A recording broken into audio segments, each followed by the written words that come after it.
বিশ্বনবী পাগলের মতো একবার হাউজে কাসারে যাবেন, একবার সিরাতে যাবেন, একবার পুলসিরাতের দিকে, একবার হাউজে কাউসারের দিকে পাগলের মতো দৌড়াতে থাকবেন।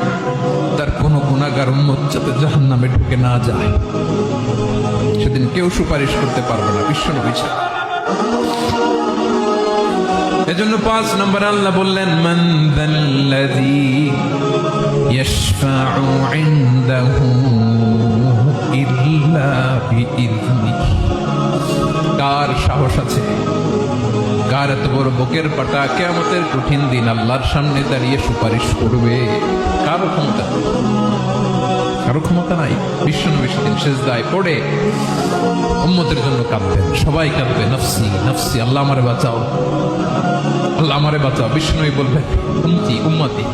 বিশ্বনবী আমার জন্য কাঁদবেন, আপনার জন্য কাঁদবেন, আমাদের জন্য সেদিন কেঁদে কেঁদে জাহান্নামের দরজায় দাঁড়িয়ে আমাদেরকে টেনে টেনে জান্নাতে ঢুকাবেন।